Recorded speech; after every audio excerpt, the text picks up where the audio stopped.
अस्सलाम वालेकुम guys, welcome back to my new video. उम्मीद करता हूँ कि आप सब लोग खैरियत से होंगे। गाइस, आज की वीडियो में जो हमारा टॉपिक होने वाला है, न्यू चैप्टर स्टार्ट करेंगे हम, जिसका नाम है इलेक्ट्रिक पोटेंशियल एंड कैपेसिटर। तो इसमें जो हमारे पास सबसे पहला टॉपिक है वो है electric potential energy and electric potential. इसके बारे में हम सबसे पहले पढ़ लेते हैं। Electricity is a form of energy that powers our devices and gadgets.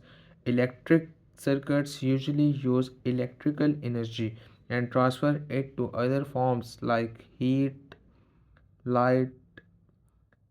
अब जो हमारे पास डेफिनेशन आती है इलेक्ट्रिक पोटेंशियल एनर्जी की, the stored energy of an electric circuit is called electric potential energy.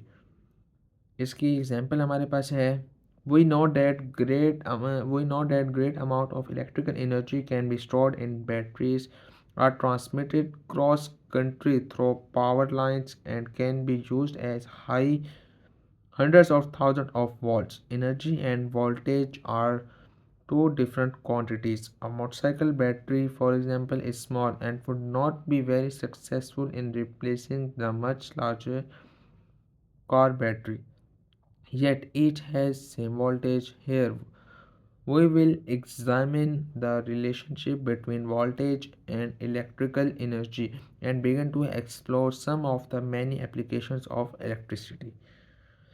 यहाँ पे हमारे पास छोटी सी डायग्राम है जिसमें करंट मूव कर रहा है from positive charge to negative charge. ठीक है, इलेक्ट्रिक फील्ड में है ये, इसके बारे में पढ़ते हैं। Consider a point charge q naught is placed between two oppositely charged parallel plates.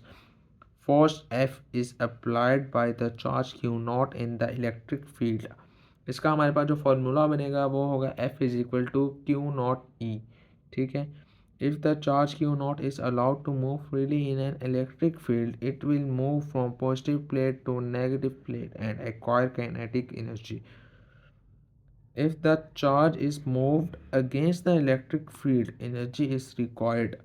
यानी कि अगर चार्ज को हम मूव करवाएंगे अगेंस्ट द इलेक्ट्रिक फील्ड तो फिर हमें एनर्जी रिक्वायर्ड होगी। और अगर हम चार्ज को फ्रीली मूव कराएंगे इलेक्ट्रिक फील्ड में, ये मूव करेगा from positive plate to negative plate और ये एक्वायर करेगा काइनेटिक एनर्जी। ठीक है, इसके बाद हमारे पास जो इसकी मेन डेफिनेशन है वो है, electric potential energy is the energy that is needed to move a charge against the electric field. अगर हमने कोई चार्ज को मूव करवाना है अगेंस्ट द इलेक्ट्रिक फील्ड तो इसके लिए हमारी एनर्जी की ज़रूरत होगी, क्योंकि इलेक्ट्रिक फील्ड भी एक एनर्जी लगा रहा होगा, तो उसको उसको कैंसिल करने के लिए हमें एनर्जी रिक्वायर्ड होगी।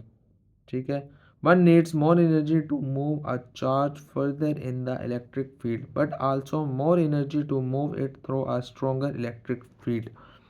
ठीक है, इसके बाद वो हमसे पूछता है कि हमारे पास कौन से दो फैक्टर हैं जो कि डिपेंड करते हैं इसमें। तो वो हमारे पास जो दो फैक्टर हैं वो हैं, पहला इसमें है इट्स ऑन इलेक्ट्रिक चार्ज और दूसरा है इसमें it's relative position with other electrically charge objects. ठीक है, ये दो फैक्टर्स हैं जिस पे electric potential energy of object depend करती है। ठीक है, इलेक्ट्रिक पोटेंशियल एनर्जी की एक और डेफिनेशन भी है जो कि है, electric potential energy is the energy possessed by a unit charge of located at any point in the space around a field charge. ठीक है, इसको थोड़ा सा इन्हेंस करके उन्होंने लिखा हुआ है जिसमें फॉर्मूला भी है, पढ़ लेते हैं हम।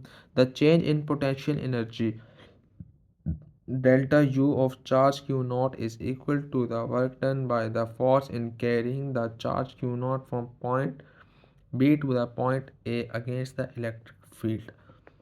Delta U is equal to W, UA minus UB is equal to W। क्योंकि डेल्टा U जो है उसकी वैल्यू हम पहले फाइंड कर चुके हैं जो कि है UA माइनस UB। यहाँ पे UA और UB रिप्रेजेंट कर रहे हैं potential energy at point A and B। ठीक है, इसके बाद potential difference is the work done moving in a unit positive charge from one point two another keeping the charge in electrostatic equilibrium. ठीक है guys, आज का जो topic है वो ख़त्म होता है। तो नेक्स्ट वीडियो में मैं नेक्स्ट टॉपिक एक्सप्लेन करूँगा। तब तक के लिए अपना बहुत सारा ख्याल रखिएगा। अगर आपको वीडियो पसंद आए तो चैनल को लाइक सब्सक्राइब ज़रूर कर दीजिएगा। अल्लाह हाफ़िज़।